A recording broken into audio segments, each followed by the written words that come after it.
Video শুরুর আগে তোমরা ঝটপট জানিয়ে দাও তোমরা কে কে কোথা থেকে দেখছো, আর জানাতে ভুলো না আমাদের গল্প তোমাদের কেমন লাগছে।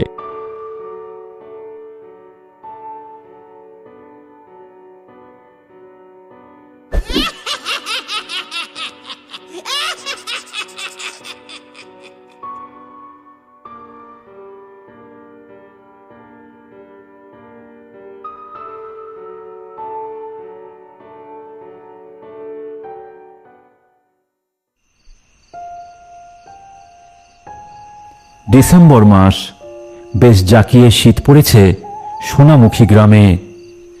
কুয়াশা ঘেরা ধোয়া ধোয়া আকাশে আধখানা চাঁদ যেন আরো রহস্যময় হয়ে উঠেছে।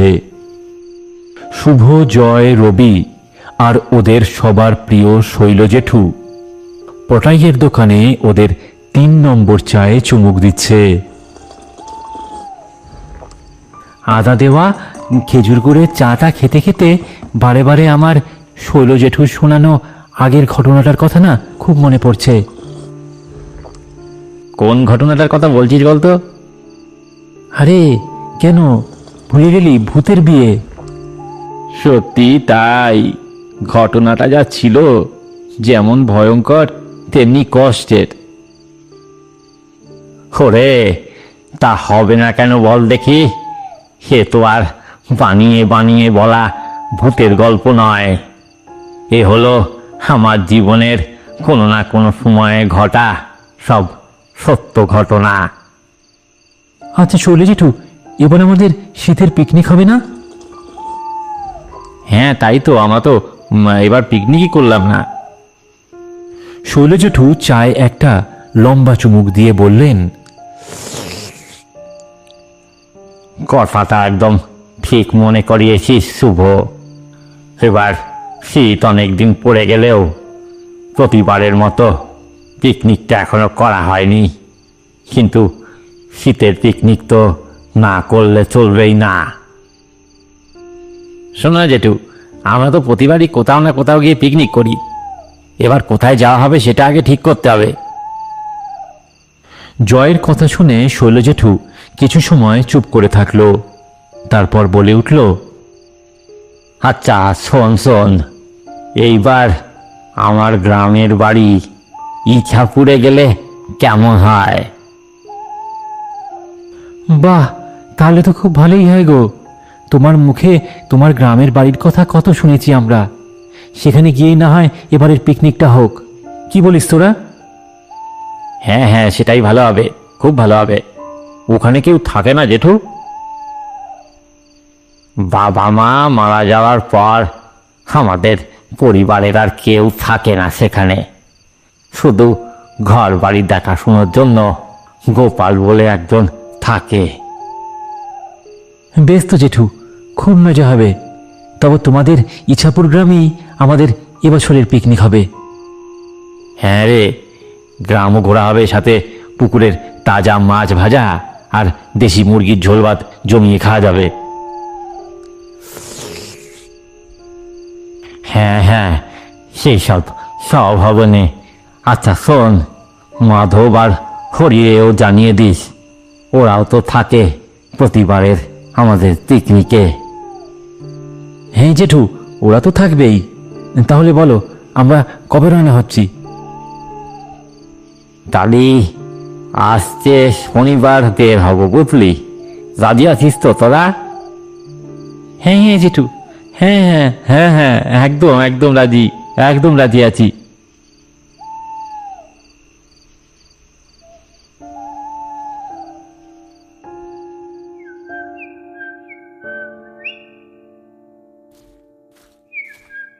সেই মতোই দিন দুয়েক পর শীতের জামাকাপড় নিয়ে আমরা সবাই রওনা দিলাম শৈল জেঠুর গ্রামের বাড়ি ইছাপুরের পথে।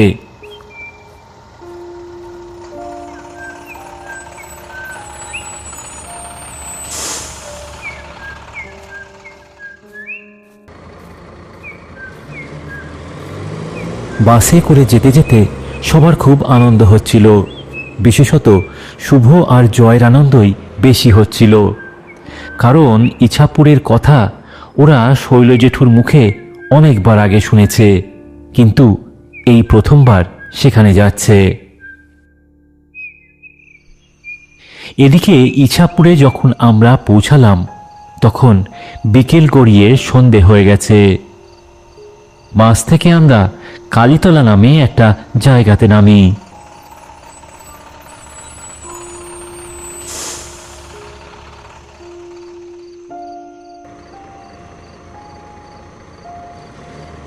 দেখলাম সেখানে একটা বড় গাছের তলায় গোটা তিনেক ভ্যান রিক্সা দাঁড়িয়ে আছে। এই শোন, তোরা সব হায় এদিকে, এখান থেকে ভ্যান নিয়ে আমাদের বাড়ি যেতে হবে।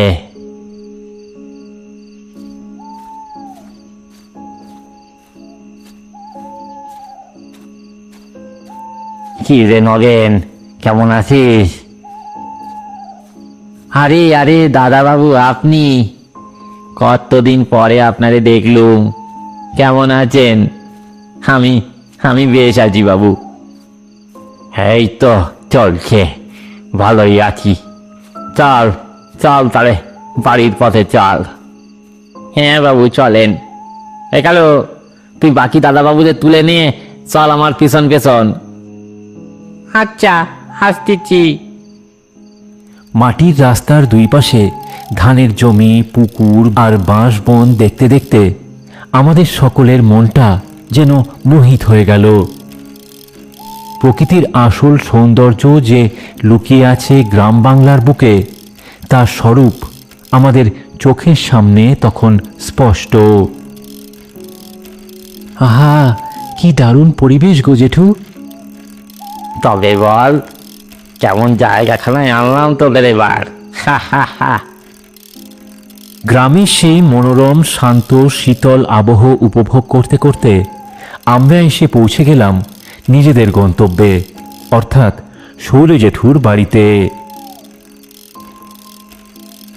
এবার নেমে পড়ো সবাই, চলে এসেছি আমার বাড়িতে। আস্তে আস্তে আয় সব। বাবু তাহলে আমরা আসি? হ্যাঁ হ্যাঁ, আয় গিয়া। পুরনো দিনের দোতলা একটা বাড়ি, সামনেই রয়েছে ফুলের বাগান, চারিদিক পরিষ্কার পরিচ্ছন্ন। এক কথায় যে কারুর একবার দেখলেই পছন্দ হয়ে যাবে। কি সুন্দর বাড়ি তোমার গো জেঠু। ঠিক বলেছিস, কেউ না থাকলেও বোঝার উপায় নেই এত সুন্দর বাড়িখানা। শৈল জেঠু একবার মাথা দুলিয়ে সামান্য হেসে বললেন, গোপাল যে ভালোই কাজ করছে তা দেখেই বোঝা যাচ্ছে। চল, বাকি কথা পরে হবে, আগে বাড়ির ভিতরে চল সব।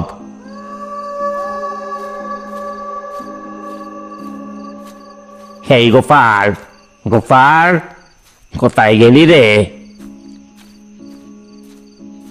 শৈল জেঠুর ডাক শুনেই একজন বয়স্ক মানুষ বেরিয়ে এলেন। দাদা বাবু চলে এসেছেন? আমি রান্না করেছিলুম, তাই ঠাওর করতে পারিনি। সে ঠিক আছে, চল এবার মালপত্র নিয়ে ভেতরে চল। হ্যাঁ হ্যাঁ, তোমরা সব এগো, আমি সব মালপত্র গুছিয়ে নিয়ে আসতেছি। এরপর শৈল জেঠুর পেছন পেছন আমরা সবাই ওনার ঘরে ঢুকলাম। বেশ পরিষ্কার পরিচ্ছন্ন সাজানো গোছানো ঘর। ঘরে বেশি কিছু জিনিসপত্র না থাকলেও বালিশ বিছানা রয়েছে। ইলেকট্রিসিটি নেই, তাই ভরসা বলতে লণ্ঠন আর মোমবাতি।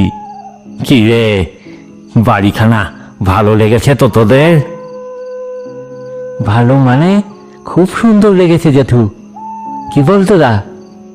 ঠিক এমন সময় গোপালদা হাসি মুখে আমাদের ঘরে ঢুকল।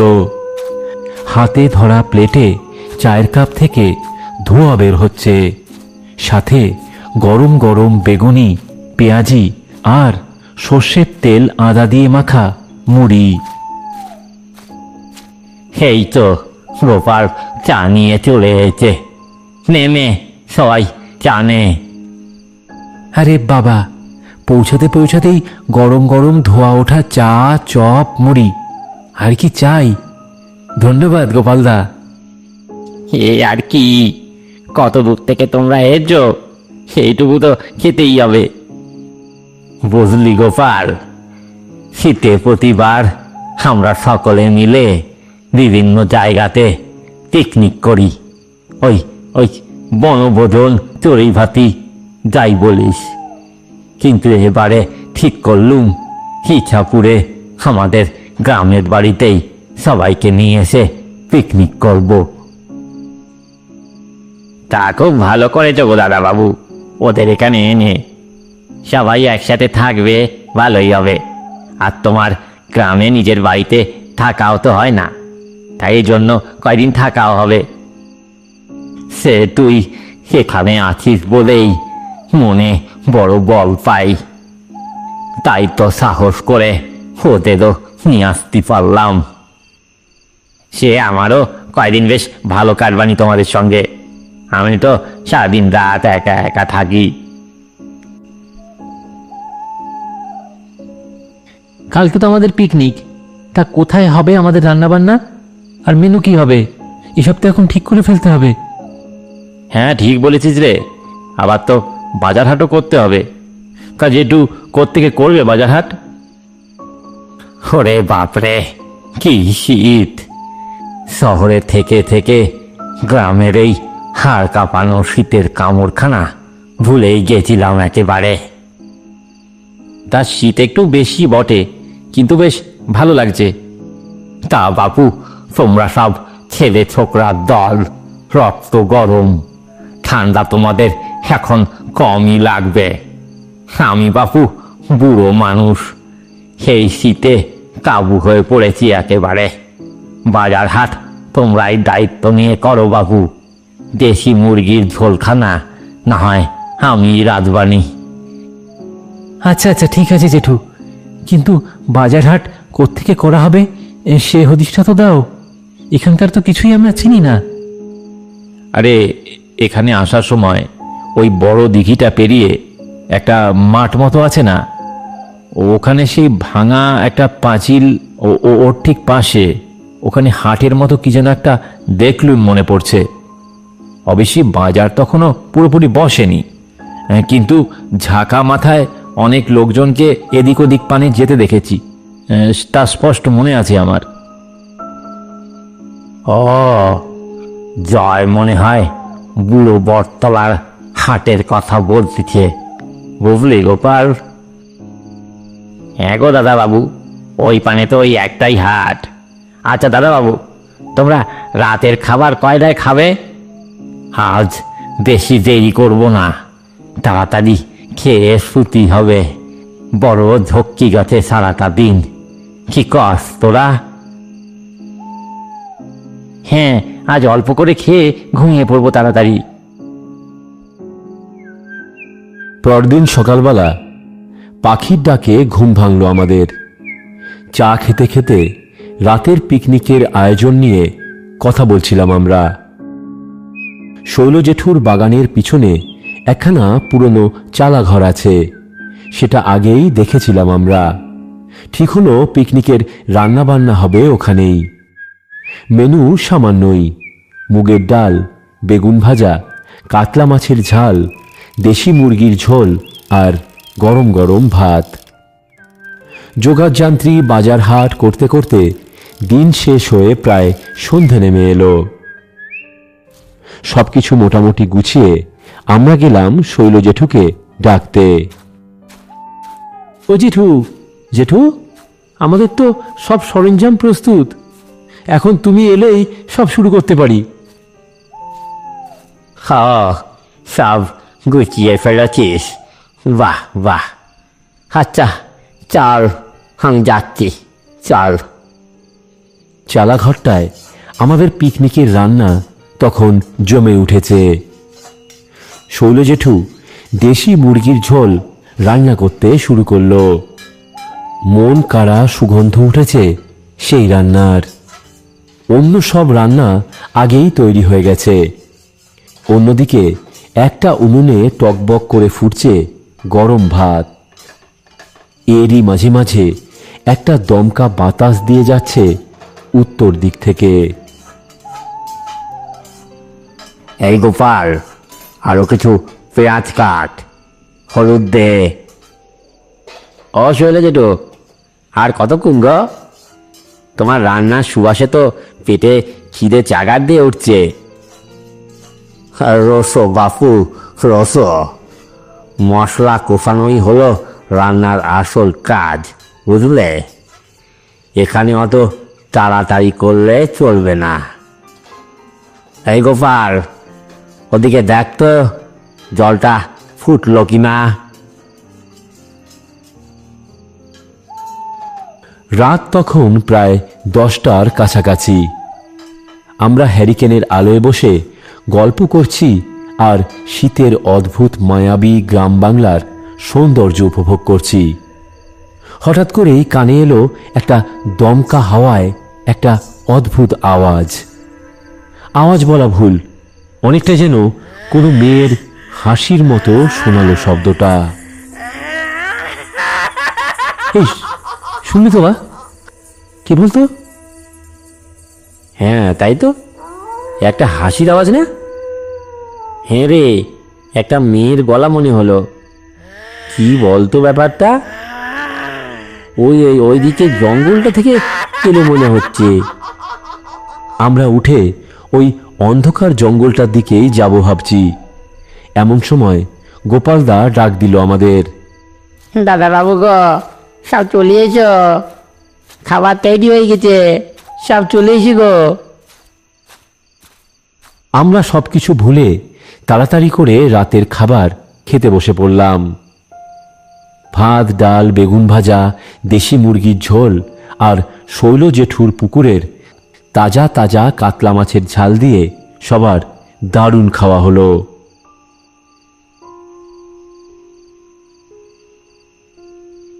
কি রে, ঠিক বলেছিলাম না? গোপালের হাতের রান্নার কোনো জবাব নেই। সত্যি গো জেঠু, এত ভালো কাতলা মাছের ঝাল আজ অবধি কোনোদিন খাইনি। এবার থেকে প্রতি বছর এখানেই পিকনিক করতে আসবো গো জেঠু। তোমরা এখানে প্রথমবার এলে, আমার রান্না যে তোমাদের ভালো লেগেছে সেটা জেনেই আমি খুব খুশি। আর আমার রাধা দেশি মুরগির ঝোলখানা কেমন লাগলো সে কথা তো বললি না তোরা। আরে জেঠু, তোমার রান্নার কোনো জবাব নেই, সে আর বলতে হয়। একদম ক্লাস, কি বল তোরা? হ্যাঁ, সেটা আর বলার আছে জেঠু। তোমার রান্না একদম খাসা। সেইটা একেবারে ঠিক কইছো তোমরা। দাদাবাবুর রান্না সত্যি খুব ভালো। এরপর রাতের খাওয়া দাওয়ার পর্ব সেরে একটু গল্প গুজব করে আমরা সবাই ঘুমাতে চলে গেলাম।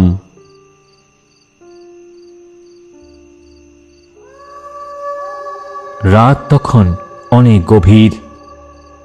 বাকিরা সবাই ঘুমিয়ে পড়লেও শুভর চোখে ঘুম আসে না। তখন ও বিছানায় শুয়ে চোখ মেলেই ছিল। এমন সময় হঠাৎ ও দেখল একটা কালো ছায়া জানলার পাশে কিছু সময়ের জন্য দাঁড়িয়ে হঠাৎ করে সয়ে গেল।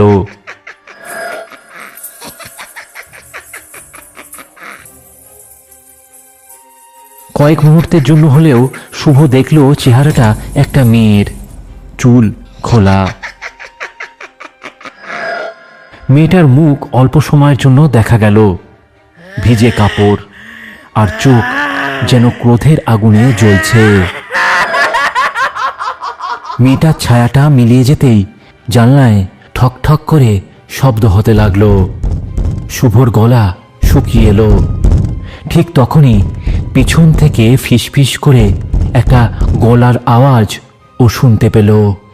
গলাটা শৈল জেঠুর। শুভ, শুভ, জানলাটা বন্ধ করে দে, শিগগির শিগগির বন্ধ করে দে। ওটা ওটা ওটা কে ছিল জেঠু? জানলায় জানলায় এই মেয়েটা কে ছিল?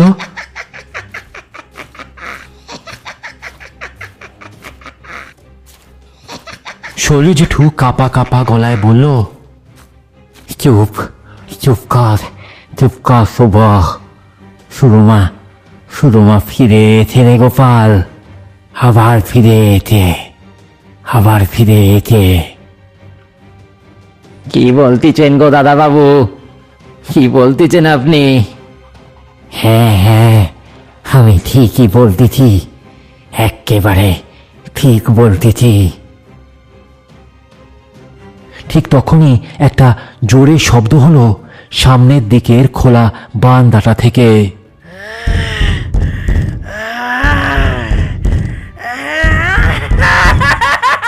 এই আওয়াজে সবাই জেগে উঠল।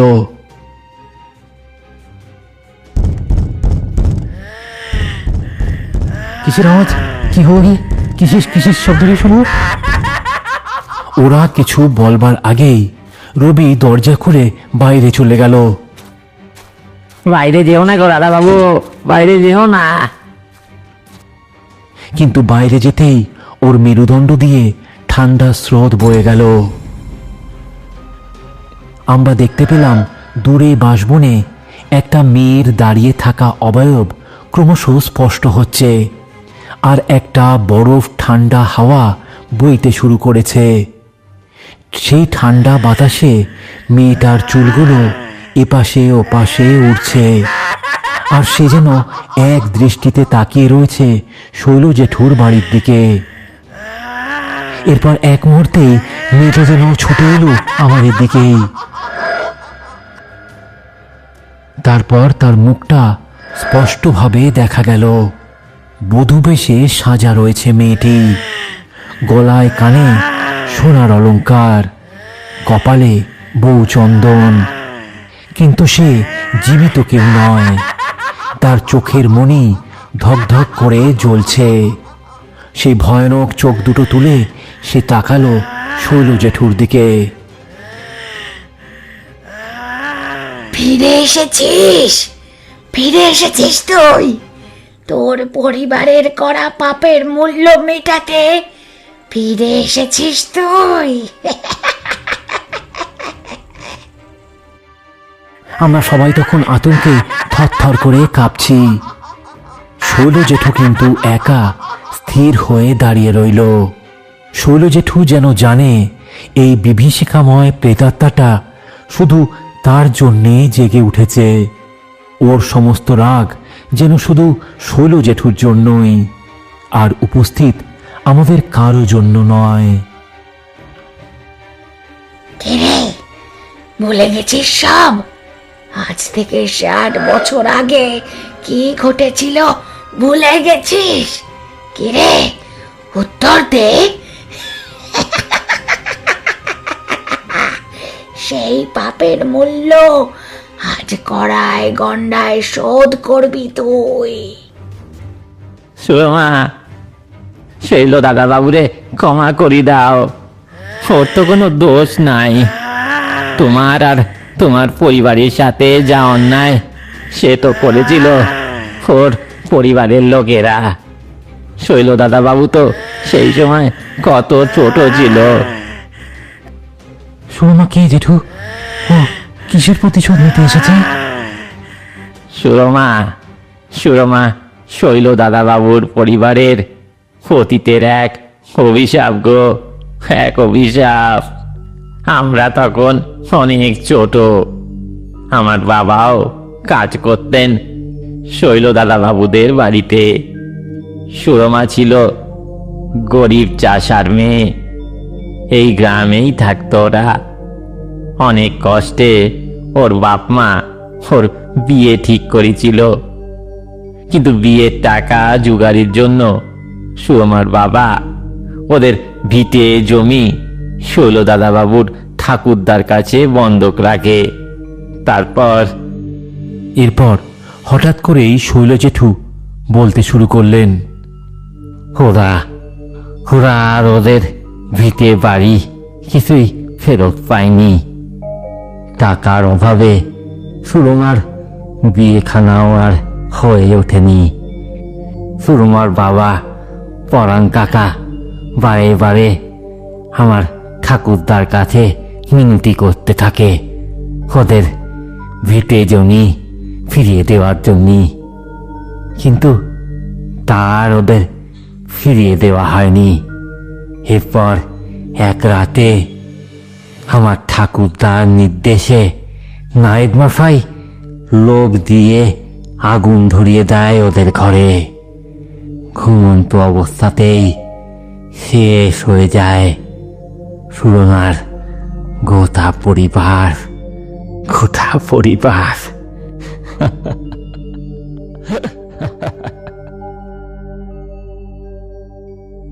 মানে মানে শৈল জেঠু, তোমাদের পরিবারের লোকজন, তুমি তখন সবকিছু জেনেও কোনো প্রতিবাদ করনি? শৈল জেঠু চোখ নিচু করল। হ্যাঁ, আমি সেই ঘটনার সাক্ষী ছিলাম, দেখেও কিছু বলতে পারিনি। কিন্তু কি বা করতাম, আমি তো তখন নিতান্তই ছোট, 8-9 বছরের বালক মাত্র। সুরমা, আমি তখন ছোট ছিলুম, কিছু করতে পারিনি, দেখেও কাউকে কিছু বলতে পারিনি, বাধা দিতে পারিনি। তোমাদের মৃত্যু আমার পরিবারের গলায় বাঁধা একমাত্র অভিশাপ। সে অভিশাপ থেকে আমি মুক্তি চাই, আর তার জন্য যদি আমায় প্রাণ দিতে হয় তাও দিতে আমি প্রস্তুত আছি। সুরমা এবার শৈল জেঠুর আরো কাছে এলো। তার পা মাটিতে স্পর্শ করছে না, সে তখনও বাতাসে ভাসছে, চোখে দীর্ঘদিনের দুঃখ। শৈল জেঠু আবার বলে উঠলেন, ক্ষমা করো সুরমা, ক্ষমা করো। আমি সব দেখেছি, জেনেছি, কিন্তু ভয় বলিনি কখনো কাউকে। এখন যা শাস্তি দেওয়ার আমায় দাও, আমি মাথা পেতে নেব। আমার পরিবারের তাদের প্রায়শ্চিত্ত আমি করব। আমরা সবাই তখন ভয়ার্ত দৃষ্টিতে তাকিয়ে রইলাম সুরমা আর শৈল জেঠুর দিকে। সুরমা শৈল জেঠুর দিকে তাকিয়ে রইল আরো অনেকক্ষণ। তার চোখে ঘৃণা নেই, শুধু অপমান, যন্ত্রণা আর এক অনন্ত অভিমান। আমরা দেখলাম সুরমার চোখ বেয়ে জল পড়ছে। সুরমা বলল, তুমি দোষ করনি, তোমার পরিবার করেছে। তুমি শুধু সত্যিটা গোপন করেছো। যারা পাপ করেছিল তারা ক্ষমা চায়নি, আজ তুমি ক্ষমা চাইলে, তাই তোমাকে ক্ষমা করে দিলাম। তোমার পাপ মুক্তি হলো। পারলে আমার মতো গরিব পরিবারের মেয়েদের জন্য কিছু করো। ওদের পড়াশোনা শেখানোর জন্য একটা বৃত্তির ব্যবস্থা করো, যাতে নিজের পায়ে ওরা দাঁড়াতে পারে। এইটুকু বলেই সুরমার শরীর কুয়াশার মতো মিলিয়ে গেল অন্ধকারে। চারিদিকে তখন গাঢ় নিস্তব্ধতা। হিমশীতল বাতাস তখন থেমে গেছে। আকাশে ভোরের প্রথম আলো ফুটছে। আমরা সবাই স্তব্ধ, কিন্তু আমাদের বুকেও একটা ব্যথা জমে রইল। যে মেয়েটাকে এর আগে আমরা কখনো দেখিনি, তার কথা ভেবে আর তার পরিবারের কথা ভেবে আমরা যেন বিষণ্ণ হয়ে গেলাম। শুধু অপলক দৃষ্টিতে তাকিয়ে রইলাম শৈল জেঠুর দিকে